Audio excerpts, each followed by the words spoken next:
Bonsoir, bonsoir, bonjour. C'est Congo News 24. Bande Konanga, comme toujours avant de commencer notre émission, nous disons merci à Dieu. Nous disons merci à nos chers abonnés et téléspectateurs qui nous suivent partout dans le monde et en RDC. Bande Konanga, soyez les bienvenus.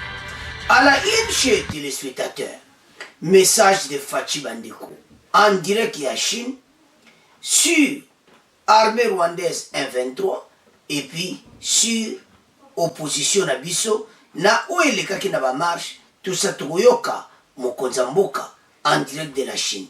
Tous à la connecter peut te développer mon émission na biso. Deuxième point chez téléspectateurs. Message à Américain Bandeko à Kagame. Azwa armée na ye abimana ETC. Et puis on va parler encore Kakanapona, les inquiétudes des États-Unis face à Fachi. Sur politique Nabiso, ndenge makamo opposition elikaki. Tous à la connecter, peut-être développer mon émission Nabiso. Bandeko émission Nabiso bandi et commettant sur l'ensemble la situation politique en RDC. Yemsa moninga nyonso place aza ete erangwe kuki. Oyo biso nyonso tosangana pona kosolola masolo ya mboka. Tokobande mission na biso na message à chef de l'État. Il est en Chine. Amekolowa moke pona makamo ya élection. Amekolowa moke sur agression rwandaise. Akutaki na ba Congolais nyonso bazo ba diaspora o bazana Chine. Ameka osola message parce que message wana yango koleke pa ba Congolais nyonso tolandaki biso nyonso tokoyoka oyo mokonza mboka lobi. Il a commencé d'abord na makambo ya bande kona biso oyo opposition. Il y a quelque chose qui ne va pas. Balobi ete bango ba décider basala marche. Et sit-in. Tobana na marche. Makama marche, pam, lelo et comme ba américain pe bakumbolwa toujours la deuxième point. Alors, maintenant, bango sikoyo ban opposition, ba lui faut ça la sit-in devant la CENI. Alors, devant la CENI, ba en tout cas police et doit ba mesure moka makasi, moi ba koma côté à CENI ezate, tout est encerclé. Alors, bah, meka qui tout place au coma na CENI ezati.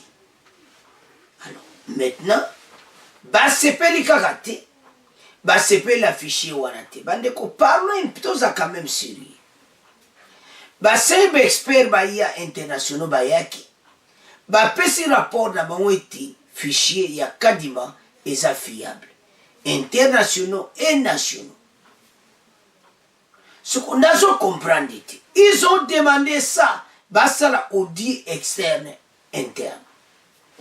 Basali audit wana, bandeko batu baye, mena, les mêmes oppositions, bakomo lobaki, bazundi mayangote. Je ne sais pas.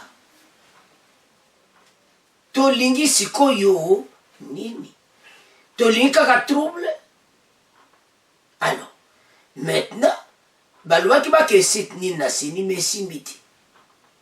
Mokonza mboka meko expliquer la zana China lobby. Omona oba élection kozala te mbala mokale même batu ba KIP ba s'enrouler. Ba juba carte bandimi élection. Les mêmes batu opposition ba boya ki élection lelo bandimi yango. Les mêmes batu. Donc on ne sait pas où est vraiment ba ligne. Donc son tali et ça le cola, na le bani poto kaka. Balinga batia. Vous vous souvenez, ils ont tous refusé que l'élection kozala te tout ça. Bango bandima ete que l'élection kozala. Mokonza mboka a confirmé que rien n'empêcherait l'élection oyo.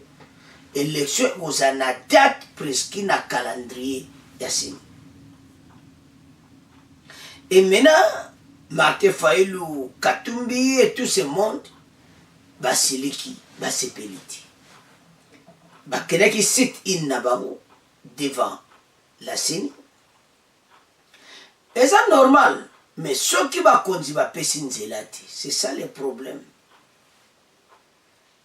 Donc, ce que vous la situation, tu lobby, ah, bon, mais les mêmes bateaux qui élection, les mêmes bateaux qui élection. Voilà les dossiers. Donc, bateau bayoninga, nalobani, baye devant la CENI. Oyo kaka, pardon en tout, CENI peut donc bloquer. Bako le kati. Ma mesure est tellement ma casse, alors, bah c'est fâché. Si je comprends bien, bazon n'a pas créé le komogo. Ma kele le kota na ngaka. Des ordres de kota raka. Élection ezalate. Bisonyo autour de la table. Bande ko lelo bazala ki na Sydney. Devant la CENI. Simbite. Alors, baba ko dénoncer koloba oyo wana. Makamtu ba nga basala ezo simbati. Sikoi eloko nini bango bako sala pona makamu na bango esimba. Ozomona eloko za très important. Tout le dossier wana ya est to sangana opposition gouvernement. On peut se aider dans la est. Mais ils ne veulent pas ça. Et l'autre, ça bien. Tout ça, la désordre et tout ça. Non. C'est-à-dire que, si l'opposition a dit oh, bazo sala no ezama. Il y a un mot qui a dénoncé. À lui, parfois, on ne comprend rien. Les mêmes bateaux qui élection, les mêmes bateaux qui ont ma carte. Les mêmes bateaux, c'est comme si Ndenge voisin Oyo, Rwandais, présent Rwanda Zosala. Alors, c'est la même chose. Alors, Totanga, bon, tu as avancé, tu as Kamukonzamboka, bon, tu as avancé l'émission là. Oh, Ezamawa, si vous avez la situation, il y a des élections, il y a des élections, Mboka Nabiso. Fachi vient de confirmer, nous allons vaincre cette guerre contre RDF 123. Mais toujours, il y en a point. Ah, non, toujours, loba. Bandiko. Si Oyo a eu opposition, n'a pas révélé 123. Quand il y a le ma comme opposition, Togoyo Kango, et puis, tout le temps à Sukoyo, il y a 123. Le président Félix Tshisekedi a dénoncé ce jeudi 25 mai à Beijing, devant les Congolais vivant en Chine, la collaboration entre la force de l'EAC et les rebelles du 123. Le chef de l'État qui est en visite dans ces pays a échangé avec les Congolais de la diaspora. Il y a une sorte de collaboration entre la force de l'EAC et les rebelles ou terroristes du 123, à l'exception du contingent burundais qui appelle au vrai sens du mot les accords tels qu'ils étaient prévus.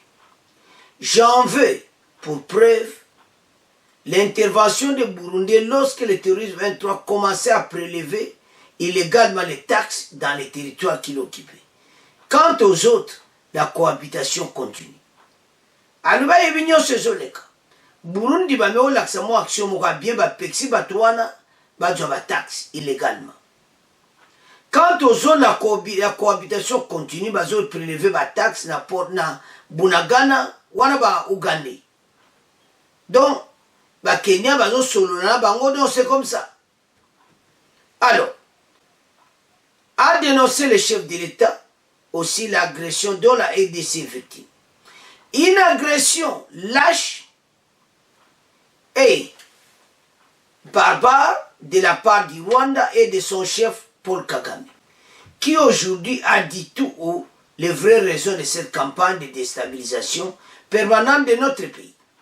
La RDC, sans se laisser faire, a mis en place un plan d'action, ajoute Félix Tshisekedi. Mais au-delà de Jérémiat, nous avons décidé d'agir cette fois-ci et agir intelligemment. Nous n'avons pas voulu faire des réactions épidermiques qui allaient leur donner l'occasion de s'y faire dessus et s'afficher ainsi comme victime de haine et d'acharnement. À côté de cette agression, le chef de l'État congolais révèle ses conséquences sur les compatriotes. Nous avons une masse, près d'1 million de nos compatriotes en détresse, qui vivent dans des conditions infrahumaines. Je vous épargne ici des détails qui sont horribles, douloureux à attendre. Ces compatriotes doivent rentrer chez eux. Sur l'invitation du président chinois Xi Jinping, le président Fachi effectue une visite d'État en Chine du 24 au 29 mai. Le chef de l'État congolais va aussi, selon l'ambassade de Chine en RDC, le premier chinois Li Kang est le président du comité permanent de la PNLJ, dont Akutana Batouana Nyonso, na Yemoko, le président Xi Jinping, au invité Fachi. Bande kozali pasi. Mais toyoka mokonza mboka ndenga koloba na makambo ya élection, na makambo armée rwandaise. Bon, to continuer. Image est un peu floue, mais toyoka mokonza mboka. Bongo to avance, pona nina lobi bongo. Parce que, nde bozomona chiwe wana, barekru nyonso tala santé, barekru pena makambo nyonso esili. Kolia kitoko, so tala bango, omonaka nde bazalaki na nde baza siko. Donc peno yoka lobi na moni bilongi na bino, bokomba vrai soda. Chiwe wazoloba na soda, na yoko pesa bino, maloba Fachi alobi. Yambono yoki wana, boko yoka Fachi koloba, que grâce à Yebi Kifade Sazawana, alobi cette guerre, nous ne le perdrons pas. Nous allons vaincre cette guerre contre RDF 123. Cohabitation yango na ba photo.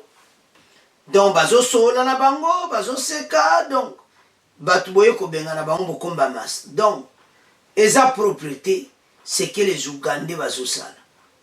Eza mawa mais match eza na cannabis. Mokonza mboka eko garantie.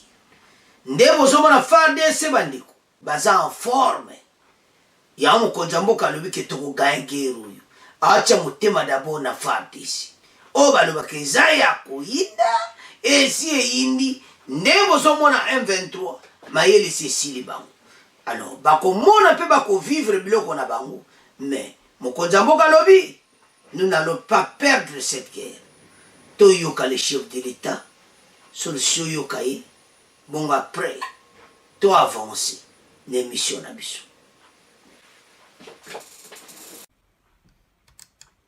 Qui ne sait finalement pas ce qu'elle veut, parce qu'elle a dénoncé des choses.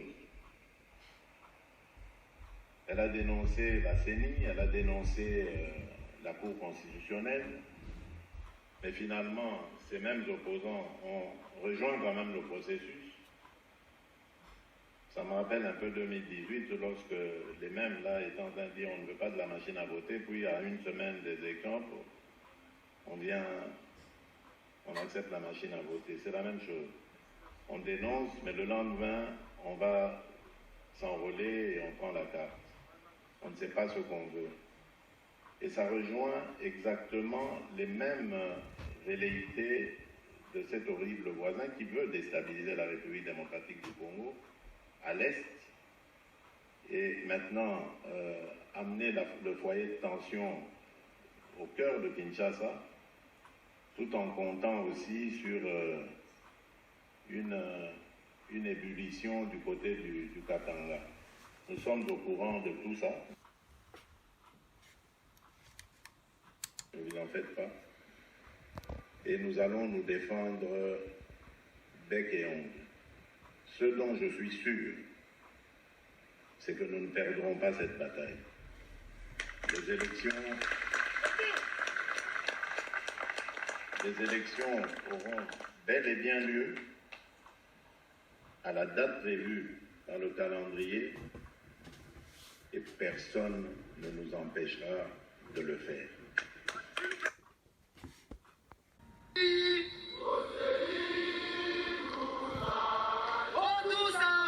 En mission de commandement et de contrôle depuis le lundi 22 mai 2023 à la base militaire d'Ekitone au Congo central, le chef d'état-major général des FARDC a visité près de 10 000 recrues en formation au centre d'instruction de cette base militaire. Le mardi 23 mai 2023, il s'est adressé aux recrues, aux cadres instructeurs. Dans sa causerie morale organisée à la grande parade d'Ekitona, le lieutenant général Chio Esonge Sakrission leur a transmis les salutations et les encouragements du commandant suprême Félix-Antoine Tshisekedi pour leur abnégation et leur épanouissement pour la patrie. Ensuite, le général Chio les a félicités pour la discipline, leur détermination de défendre l'intégrité territoriale de notre pays, leur endurance et leur résilience pendant la formation. Aussi les a-t-il appelés à ne jamais trahir les Congo, à intérioriser et intégrer cette devise des FARDC dans leur comportement de tous les jours. Promotion Guépard.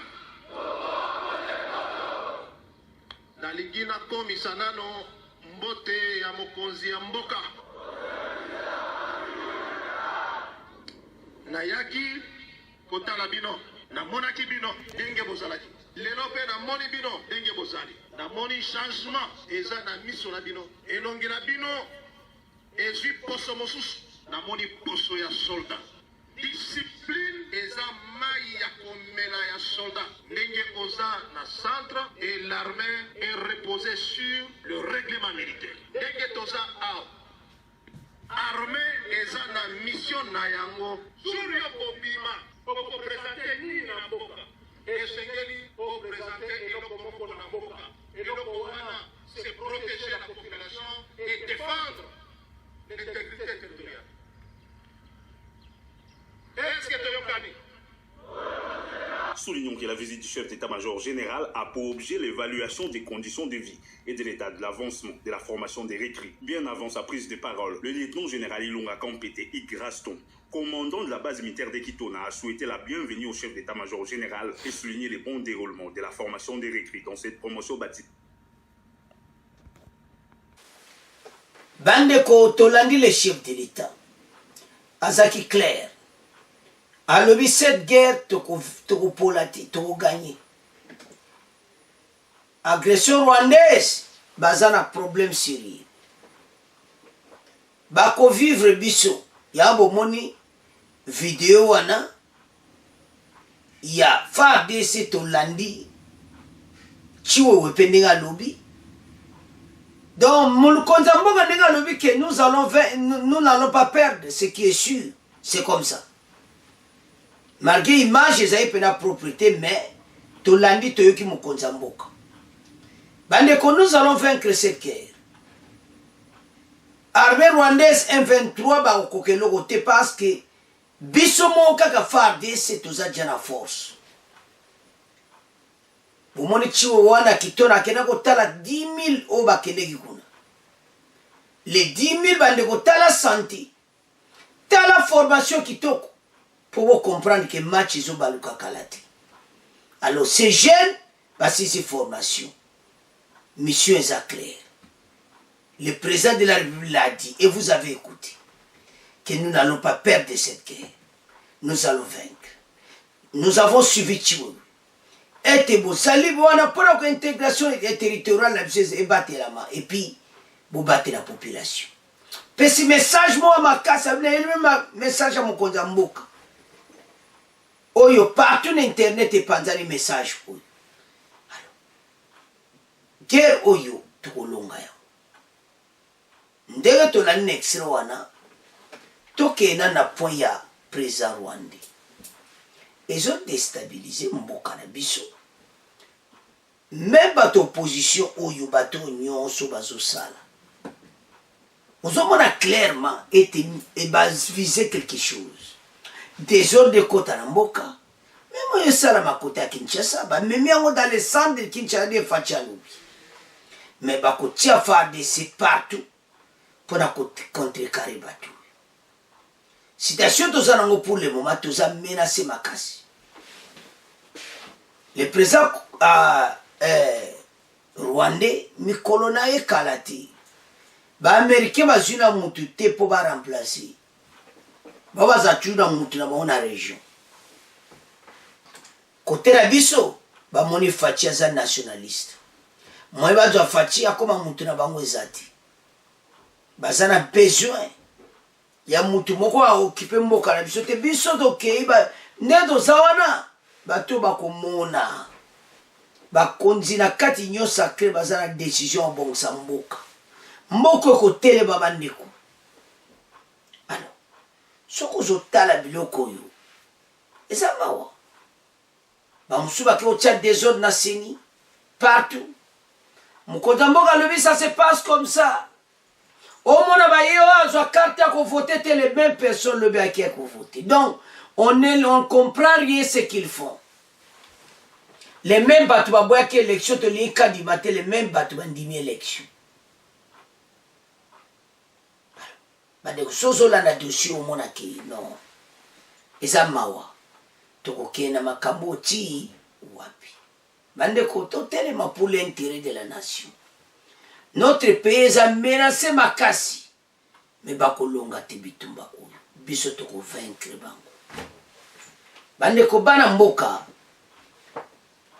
tolandi baextrait wana toyoki situation ezali que sotali entourage opposition bato wana nyonso bango nde bazolinga déstabilisation ya mboka oyo tout ceci po élection ezala te bakondane mokonzi ya mboka ke ye mutu asali bongo. Mais Fachi aza déterminé na calendrier électoral, aza déterminé selon la constitution et en décembre élection présidentielle. Quelle que soit dans quelles conditions. Pas qu'on l'exate. Alors, ce qui est au tala makambo, on a clairement que le pays est vraiment menacé. Mokonzi mboka ba Congolais va lever tellement place aux a. Batu oyo be européen occidentaux nyonso bazoloba na biso. Baye komona un présent oyo aza pe na ligi mboka. Bandeko tolandi biso nyonso mokonzi mboka. Et comme vraiment tant biso tous ensemble bendi le koyati sima ya FARDC. Bato nyonso balobaki élection kozala te lelo bangwana. Tolandi chiwowe aye kopesa basoda moral. Les 10 000 recrues à l'una mon bokomi ne longi ya soda. Bole bakoya bakosopana. Tala tobanga te. Toza na force, il suffit kaka Sadek peut accompagner biso. Makamuto isili. To monango makamoto tozoloba. Peza ya kutelema. Alors, bande konangai. C'est à ce point to tika premier point, to na deuxième point. Alors, bande ko to komi na point na biso oyo situation sécurité na EDC. Awa, toko division en deux parties. On va parler message américain oyo ba pesi sur marche où il y a opposition et puis message des Américains à Kagame. Na oya marche balobete bazana d'inquiétude selon bango la façon dont mboka ezotambola. Inquiétude na mo ezali sur démocratie selon bango na ndenge bato bazokaki na marche bango basepelaki te yango baye kolakisa position na bango koyebisa Fachi kosolola babengaki basololi comme d'habitude entre le président et secrétaire d'état américain na Fachi. Bango au monde opposition bazawana bazo créer le comment au bout. Mais Fachi a se défendre très bien à expliquer bango. Makambo elekaki samedi soko tali non batika ko manipuler peuple bazo tinda mwana mukia bamba police libanga to bazo bango bakonzi bakambi ezo circuler na réseaux sociaux mais ce sont les premiers bazo ko funda mukonzi mboka et pas américain. Est-ce que c'est possible? Ezo sala propriété c'est le même bateau bangwana bakena ambassade américaine kofunda biso za pays indépendant. Alors mais siko ba acte bosa les aki filmé na ndenge bakonzi eza bafailu bazotinda bana baba mabanga totalaki yango biso nyonso siko na bato bakene kofunda siko na ba-américain bamoni bino bamemi bato bandeni komo tinda mwana mokia bambeloko commettre l'exaction biloko mabe, mais ce sont les premiers à accuser les chefs de l'État na libanda. Alors mais qui va me relaxer mais comme dans ndenge marché de gaki balingeke za bongo ti oui ba soldat ba saki be repartir ça là mais ba zi leçon à la fois prochaine be rerwan kusalati. So vous la dossier très bien. Beaucoup de monde qui va travailler dans la sagesse. Bah que munguna peno ka ba voisin pena ba telemi. Baza d'accord te. Ba lingate ndenge mboko tonto mema yango. Rwanda moneka ke yetu ba nous dépendre tout ça, mais le Rwanda zo vivre en roi. Pour kalater bateau nyonso ba pembeni ba kotika ye président rwandais. Soki ka ba américain ba du remplaçant ba olongola ye. Ah c'est bon bazana montrer dans la région. Ce qui se passe en tout cas nande va porter plainte dans ce pays. Makambo za minene. Président rwandais osala ba acte mole mosoki ozotalo le bia nzambe. Mais ba konzi baza motema munene. Bazo so attend pour na kozo ba décision makasi. Mais pas ko vivre yo. Bande ko soto otala angla makambo yo. To mekana ko tanga. Ndebe inquiétude américain sur marche opposition. Après to koya message na mon ba PC pas président Kagame de quitter la RDC. Avançons. Bande ko awa obalwake yindi yindi bandeko message de USA à Kagame wantu kuya wana deuxième partie des inquiétudes de Fatih à propos de la marche, des inquiétudes des Américains, je m'excuse, à propos de la marche, dont les inquiétudes des USA et les inquiétudes oyo balakisi et pas mokonzi mboka. Alors surtout tala biloko boyi. Donc balaxi que en tout cas ba sepelité. Donc sur makambo oyo oeleki. Alors ce qui tozo tala biloko bandeko. Non, ozomona pena bato yo. Ceux qui ont leurs inquiétudes à Félix Tshisekedi. Makamoto et les kaki opposition les savent. Que opposition bazaki une erreur grave dans Makamoto. Les Katumbi et tous ces gens. Bayebi bien que bazaki une erreur na bango. Na oignon so les kaki. Alors. Au cours d'un entretien téléphonique ce jeudi 25 mai 2023, le secrétaire d'État américain Blinken et le président de la République Félix Tshisekedi ont discuté de la violence ayant émaillé les manifestations de l'opposition à Kinshasa et de la situation humanitaire désastreuse dans l'est de la RDC. Le président Blinken a exprimé sa profonde préoccupation pour les personnes tuées, blessées, déplacées et rendues vulnérables par la violence, selon un communiqué de l'ambassade des États-Unis à Kinshasa. Il a également souligné le droit du peuple congolais à manifester pacifiquement pour exprimer ses préoccupations et ses aspirations. Anthony Blinken a affirmé l'engagement des États-Unis en faveur d'élections libres et équitables à RDC. Ce qui doit la biloko yo. Donc on a clairement parce que bango bazo sepelati pour la marche wana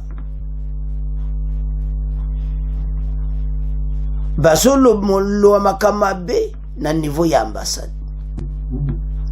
Osomona les détails ont wana ke bazali bazo sepelate na inquiétude na bango sur position en Fachi. Les Américains bayebete biso za pays indépendant. Makambo nyonso yo opposition bazo créer ba omo opposition bayebi. Que totia désordre, totia boy mokonza mboka pe auto lo ba on a première partie. Et te bakotika te bako avancer na makambo. Ba wutika ko sala mobulu sur na sit in. Le bien kuna sit in ba komi place ba okende te tout a été bloqué. Ba kinena sini. Alors, les mêmes bateaux bazotia des autres d'auto comprendre ti. Ezamawa to développant après to yana makambo ya oba américain balobi na président rwandais. Et puis parlons de cet échange téléphonique le 23 mai entre le secrétaire d'État américain Anthony Blinken et le président de la RDC Félix-Antoine Tshisekedi. Une dépêche du département d'État parvenue à Radio Okapi ce jeudi indique qu'Anthony Blinken a exprimé sa profonde préoccupation pour les personnes tuées, blessées, déplacées et rendues vulnérables par la violence au pays.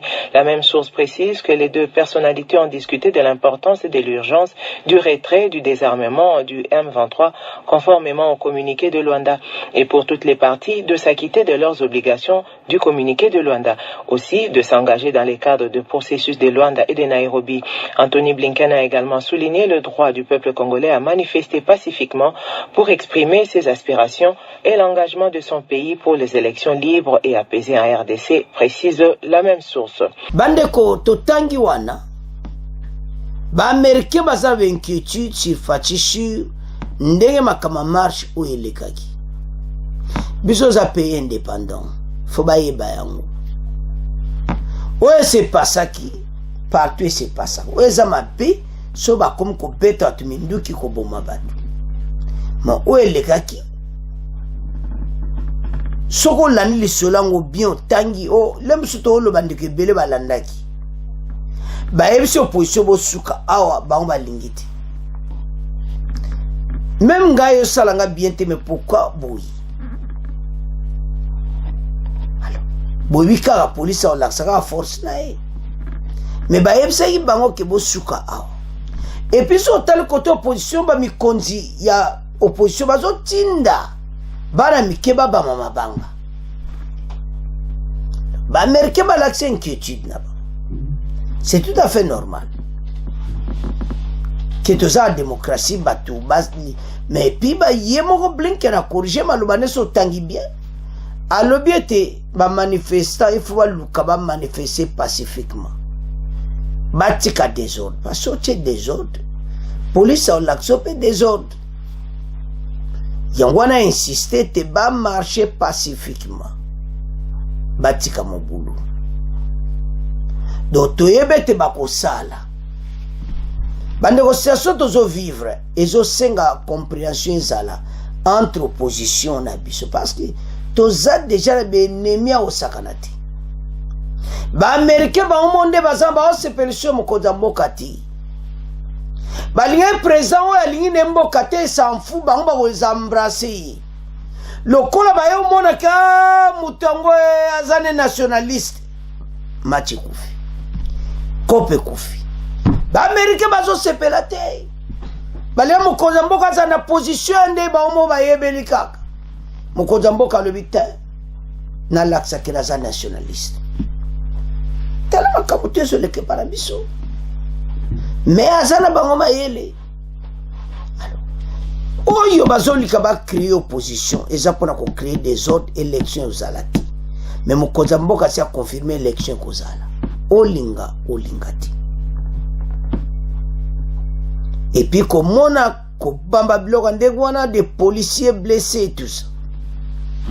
Et ça qui t'ôte. La communauté internationale va profiter qu'à Koloba. Ndeto la neba Amérique. Mais le côté que c'est là, bah comme na makama Rwanda, bah comme le bango polili. Alors, tous les cas directement Rwanda bandiko parce que bah l'obéli président rwandais na ndenga mukete, bah ebisi adjoa armée rwandaise va quitter la RDC. Président rwandais ça na problème bah c'est bah mais bazo zela. bayeba nana ngo bakozala position na bango baluka mutu mususu fachiti mokonzi ya mboka aza nationaliste akotikala bongo abongisa mboka na biso. Alors soki ozotala situation omona clairement ete toujours na kati ya bakomplot makambo na bango mekosimba te. Totanga makambo alobi na président rwandais bongo to avance. Message bandeko à Kigali. Washington insiste auprès du Rwanda pour qu'il mette fin à son soutien au M23, tout en réitérant la nécessité pour tous les acteurs étatiques de cesser de collaborer avec les forces démocratiques de libération du Rwanda, FDLR et d'autres groupes armés non étatiques. Selon la même source, le secrétaire d'État Blinken et le président Tshisekedi ont discuté de l'important et l'urgent du retrait du désarmement. Bandeko, il y a un 23. Badjita basolo lina Blinken pona un 23 août. Kebakiti. Retrait du désarmement du 1-23 conformément au communiqué de Luanda. Yango ba américain baza kozela oti le président rwandais aza kwa agilité. Bango faut batika. Donc makamu ndengeza, en tout cas c'est comme ça. Alors, bandeko, voilà le dossier. Oyo kakake e yindi déjà. Ba américain, ba le mina président rwandais pour qu'il mette fin à son soutien 1-23. Adjaba 1-23 ne bakende. Soka lobi bon peut pas le moi li kamo mukira. Si ba FDLR. Alors, soka tala ba américain position na bango za shooter ba si ba baeta tout. Bazo supporter le 60%. Donc tato azana problème sérieux. Parce que kojabilo ka ba américain. Olembo on a bango pika président Rwanda azana problème. Monsieur Poena RDC Mokozamboka un grand stratège Masolo Kitoko. Moi les Américains on peut pas tomboka. Exact. Voilà ce qui se passe. Alors, Tomeka ko développer makam totangi. Bande ko totangi bisonyoso. Toyoki Anthony Blinken. Toyoki makamu nyonso balobi bayebisi président rwandais azwa armée rwandaise na bakite RDC. Est-ce que bazoyokai? Est-ce que bazo donc osomona clairement que ba komo lo ba direct. Pourquoi? Parce que bango pe ba révisser ba comme ce président rwandais pour le job at nubo quitter RDC. Alors Blinken a benga fachipola ko yeba programme onde nezoleka pona bato bakele cantonnement. Bandeko bato ba go réussir te. Passe dia côté diplomatie mo konjasa ko esaiba. Oyo bazoluka sikoyo bazoluka porte mo côté la meko simbati. Voilà le dossier. Donc bendele ko ya te bana mboka to telema pour la RDC. Rwanda na esprit expansionnisme bala kosuka. Bakonzi baza déterminé ndenga mukete. Alors donc batoyo baluka parce que président rwandais mission naï et si foiraki ba comprenons ceci beti poto azoluka par tous les moyens mais biso peto telemi ba yeba eti ndenga tozo kene mikolo yo avec la puissance de FARDC koya sadek na simato ko gagner masolo. Mais l'autre to partager très important weza il y a le comportement ya président rwandais. Il y a ndenge makambo ezoleka azame kozonga simate na makambo na ye. Mais biso za bibondelo soto beti bakoyoka ya mokonza mboka lobiti. Nous allons vaincre cette guerre. A Congolais o ezoleka et ya comme histoire. Président rwandais a meki esprit expansionniste ne simbiti. Alors maintenant bajeune nyonso batelemi bacomprendre babia tata oyo yango ozomona recrutement makasi esalami mutu nyonso amoni keno todefendre mboka. Alors situation toza nango eza ke pays oyo ifo bareforme makambo ebele parce pays ezali kaka bodongo makambo ebele yango président rwandais aprofite me na mikolo ekoya akovivre yango parce que bango baza moko oyo badestabilize mboka oyo.